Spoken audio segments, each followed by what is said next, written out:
Hello students, this is Ruchir Chauhan. सो बच्चों, आज हम सोर्सेज ऑफ एनर्जी का पार्ट 4 करेंगे, जिसमें हम पढ़ने वाले हैं बायोमास क्या होता है, साथ ही साथ बायोगैस और उसके प्लांट के बारे में भी हम पढ़ने वाले हैं। ओके, चलिए स्टार्ट करते हैं विद बायोमास। तो बच्चों, मैंने यहाँ पे एक स्मॉल सी डेफिनेशन लिख दी है बायोमास की। क्या होती है? The sources of fuel which are plant and animal product as wood, cow dung and animal waste is called biomass. ठीक है, अब देखो यहाँ पे हम सभी जानते हैं। देखो बच्चों, बायोमास क्या होता है, जैसे आपने देख लिया एनिमल वेस्ट मिल गया या प्लांट्स ले लिया आपने, जैसे वुड, प्लांट से हमें क्या मिला, वुड मिल गई। ठीक है, उनको हम एज अ फ्यूल यूज़ कर लेते हैं। कैसे? जैसे आपने वुड ली और आपने क्या किया, छोटे छोटे पीसेस किए और वहाँ पे आपने अपने चूल्हे में रख दिए, या आपको अगर उससे हीट चाहिए हुई जैसे ठंड में, तो आपने उसको जला लिया। ठीक है, बर्न कर लिया, उससे हीट ले ली, तो वहाँ पे एज अ फ्यूल यूज़ कर लिया आपने। ठीक है, इसके साथ ही साथ आप क्या करते हो, जैसे एनिमल वेस्ट मिल गया, जैसे एनिमल वेस्ट में आपका काऊ डंग है, तो आप क्या करते हो, काऊ डंग से काऊ डंग केक बनाते हो। मतलब जो काऊ डंग मिला, गोबर मिली, इसको सुखा के उपले बना लेते हैं हम। ठीक है, वो हो गया काऊ डंग केक। तो उपलों का यूज़ नॉर्मली क्या रहता था कि बहुत ज़्यादा चूल्हों में भी यूज़ किया गया, उससे खाना बनाया गया, खाना पकाने में। ठीक है, तो वहाँ पे भी उससे क्या करते थे हम लोग, हीट जनरेट करते थे। तो दोनों ही जो सोर्सेज थे ये यहाँ पर एज अ फ्यूल यहाँ पर यूज़ हुए। ठीक है, हीट जनरेट करते थे हम इनसे, और यहाँ पे अगर खाना बनाना है तो खाना बना लिया, अगर ठंड में हाथ तापने हैं तो वो कर लिया, या कोई भी और सोर्स, कोई भी और चीज़ जो आप करते थे जिस यहाँ पे अभी आपको हीट जनरेट करनी है, ये सब काम आप वहाँ पे कर सकते थे। ठीक है, तो ये बहुत समय से चलता हुआ आ रहा है, इसीलिए इसे कहीं ना कहीं आप कन्वेंशनल सोर्स ऑफ एनर्जी भी कह सकते हो, और साथ ही साथ ये रिन्यूएबल सोर्स ऑफ एनर्जी भी है। प्लांट्स हमारे अवेलेबल है, साथ में काऊ डंग हमें मिलता ही रहेगा, तो एक रिन्यूएबल सोर्स ऑफ एनर्जी भी थे। ओके, बट यहाँ पे एक सबसे बड़ा डिसएडवांटेज ये है कि बच्चों, इनको क्या है, इनकी एक तो कैलोरीफिक वैल्यू बहुत कम थी। इनकी जो कैलोरीफिक वैल्यू कहीं ना कहीं बहुत ही कम है। साथ ही साथ ये स्मोक प्रोड्यूस करते हैं। जब बर्न करते हैं, आप वुड को जलाओ या काऊ डंग को जलाओ, आप बर्न करो, तो वहाँ से क्या मिलता है, बहुत ज़्यादा धुआं निकलता है आपका। ठीक है, स्मोक निकलता है। जैसे आप लोगों ने देखा होगा, जैसे पहले लेडीज़ जो गाँव में काम करती थी, उपलों से खाना बनाती थी, बन है ना, उपलों को बंद करके, तो वहाँ पे क्या होता था, उनको कई बार देखा जाता था कि सांस की प्रॉब्लम हो रही है, वो स्मोक की वजह से ही होता था। ओके, अब तो खैर यहाँ पर एलपीजी सिलेंडर्स आ गए हैं गांव-गांव तक, तो अब बात अलग है। पर ये पहले ज़माने तक, या अब भी बहुत ज़्यादा जगहों में जाओगे आप, है ना, तो कई जगहों पे आपको मिल जाएगा, ऐसा नहीं है। ठीक है, तो यहाँ पर देखा गया कि इनके बहुत डिसएडवांटेजेस भी थे, जैसे कि it produces smoke, low calorific value. साथ ही साथ आप अगर वुड का देखोगे तो और डिसएडवांटेज ये है कि वुड के केस में क्या है, जब आप वुड लेते हो यहाँ पे, तो आप प्लांट्स कट करते हो, तो वहाँ पे डिफॉरेस्टेशन हो रहा है, तो वहाँ पे एनवायरनमेंट को बहुत ज़्यादा आप वहाँ पे हानि पहुँचाते हो। तो इसलिए कहीं ना कहीं ये जो सोर्सेस ऑफ एनर्जी थे, ठीक है, एज अ फ्यूल आप जो यूज़ कर रहे थे, तो ये बहुत अच्छे सोर्स ऑफ एनर्जी नहीं है। इसीलिए एक अल्टरनेट मेथड देखा गया कि भाई हम क्या बायोमास से कुछ ऐसा भी बना सकते हैं जो इतना हार्मफुल ना हो, जिसकी कैलोरीफिक वैल्यू ज़्यादा हो, जो एनवायरनमेंट को पॉल्यूट ना करे। तो हाँ, फिर जवाब आया बिल्कुल हाँ, ऐसा हम कर सकते थे। हमने क्या करा, बायोमास से बायोगैस बनाई, बायोमास से बायोगैस बनाई। तो ठीक है बच्चों, अब यहाँ पर हम पढ़ते हैं आगे कि बायोगैस क्या होता है। सो स्टूडेंट्स, यहाँ पर बायोगैस के बारे में लिखा गया है, biogas is a mixture of gases. Biogas क्या है? Is a mixture of gases. एक इंडिविजुअल गैस नहीं है, एक मिक्सचर ऑफ गैसेस है।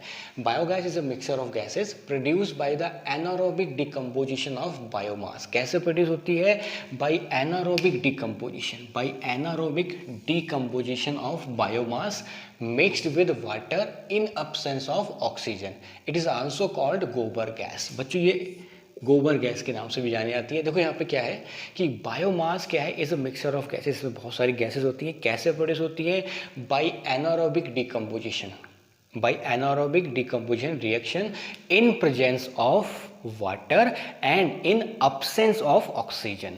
ठीक है, ये क्या होता है, बायोगैस कब प्रोड्यूस होती है? जब हम क्या करते हैं, बायोमास को लेते हैं और बायोमास में हम क्या करते हैं, मिक्स करते हैं वाटर, और उसमें से ऑक्सीजन हटा देते हैं। मतलब ऐसे एटमॉस्फेयर में रिएक्शन कराते हैं यहाँ पे कि जहाँ पे ऑक्सीजन प्रेजेंट नहीं होती है, जहाँ पे ऑक्सीजन प्रेजेंट नहीं होती है। ठीक है, तो वहाँ पे हम एनारोबिक डिकम्पोजिशन रिएक्शन देखते हैं कि एनारोबिक डिकम्पोजिशन रिएक्शन की वजह से गैसेस प्रोड्यूस होती हैं, या गैस प्रोड्यूस होती है, जो कि क्या होती है, मिक्सचर ऑफ मैनी गैसेस। ठीक है, उसको हम कहते हैं बायोगैस।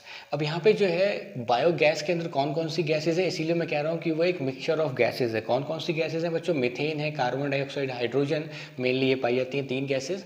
मीथेन कितनी होती है उसमें? 60 से 65%, कार्बन डाइऑक्साइड 25 से 30%, हाइड्रोजन 5 से 10%।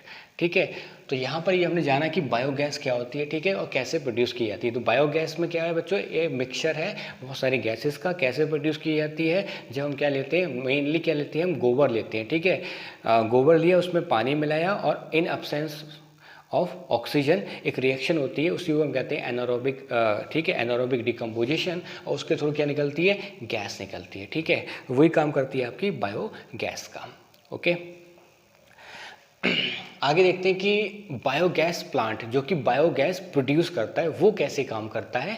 ओके, सो स्टूडेंट्स आगे हम देखते हैं यहाँ पे बायोगैस प्लांट के बारे में, ठीक है, कि कैसे ये काम करता है और क्या होता है। ठीक है, तो biogas is produce in a plant known as biogas plant. तो देखो बच्चों, जहाँ पे भी बायोगैस प्रोड्यूस होगी, जिसमें भी प्रोड्यूस होगी, उसको हम कहते हैं biogas plant. Okay, the most common is fixed dome type biogas plant.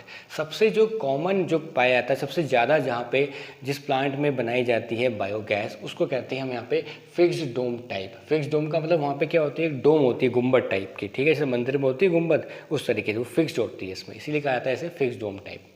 चलिए, अभी काम कैसे करता है देखते हैं। ये फिगर बना हुआ है बच्चों, बहुत अच्छा फिगर नहीं बनाया मेरा, ठीक है, बट आप समझ जाओगे। ओके, देखिए यहाँ पे क्या करा जाता है, यहाँ पे एक टैंक होता है, इनलेट टैंक होता है यहाँ पे, ठीक है। इसमें क्या करते हैं, इसमें एक मिक्सचर लगा होता है जो मिक्स करता है चीज़ों को। इसमें क्या मिक्स करते हैं? इसमें एक तो हम लेते हैं बच्चों गोबर प्लस वाटर, गोबर प्लस वाटर, और उसको यहाँ कर देते हैं हम, यहाँ मिक्स कर देते हैं। गोबर प्लस वाटर मिलके क्या कहलाता है? स्लरी। गोबर प्लस वाटर मिलके क्या कहलाता है? स्लरी। उस स्लरी को यहाँ पे ऐसे अंदर इसमें इस टैंक के अंदर डालते हैं, ठीक है, ये ओपन हो जाता है और यहाँ पे अंदर इनलेट के थ्रू यहाँ पे ये आ जाता है अंदर, ठीक है, गोबर प्लस वाटर, ये कह सकते हो स्लरी। अब मन में आ रहा हो सर गोबर और वाटर कितना कितना मिलाना है, तो याद रखो बच्चों, गोबर प्लस वाटर आपको 1:1 रेशियो में मिलाना है। जैसे कि मान लीजिए अगर आप 1 किलो वाटर लेते हो तो 1 किलो ही आपको गोबर लेनी है, ठीक है। नॉर्मली हम गोबर का यूज़ करते हैं, ठीक है। अब यहाँ पे क्या हुआ, आपने ये मिक्स करके आपने टैंक के अंदर डाल दिया। ये जो टैंक जो अंदर होता है इसे कहते हैं डाइजेस्टर। ये नॉर्मली अंडरग्राउंड होता है, ठीक है, अंडरग्राउंड होता है और यहाँ पे ऑक्सीजन प्रेजेंट नहीं होती है, ठीक है। हमने पहले कहा था कि एनारोबिक जो डिकम्पोजिशन रिएक्शन कब होती है? इन अब्सेंस ऑफ ऑक्सीजन। तो यहाँ पे वाटर है प्लस गोबर है, इसके अंदर आ गया, यहाँ ऑक्सीजन की प्रेजेंस नहीं है। अब क्या होता है, 50 से 60 दिन के अंदर ये रिएक्शन चलती है, रिएक्शन कंप्लीट होती है, और उसके बाद क्या होता है, यहाँ से गैस आपकी यहाँ इसमें ये जो है आपका गैस टैंक ऊपर की तरफ जो देखोगे यहाँ पे आपका गैस ऊपर आने लगती है, और इसकी तरह ये आउटलेट पाइप के थ्रू यहाँ पे हम यहाँ पे गैस बाहर ले लेते हैं, ओके, गैस आउटलेट। ओके, अब यहाँ पे जो चीज़ें बची रहती है, जो वेस्ट प्रोडक्ट बचा रहता है, स्लरी का जो वेस्ट प्रोडक्ट होता है वो यहाँ पे आ जाता है, और यहाँ पे हम मैन्युअली भी इसको हम बाहर निकाल लेते हैं, यहाँ पे जमा कर लेते हैं। ये जो मैन्योर होता है बच्चों, ये क्या कह सकते हो, ये स्लरी का जो वेस्ट प्रोडक्ट बचा रह जाता है उसको कहते हैं मैन्योर। और मैन्योर जो होता है बच्चों बहुत ही अच्छा फर्टिलाइजर का काम हमारा करता है, उसको हम यहाँ पर खेत में बिखेर देते हैं और बहुत अच्छा खाद का वहाँ पे काम वो करता है। ओके, तो मुझे लगता है चीज़ें आपको समझ में आ गई होंगी किस तरीके से हो रही हैं।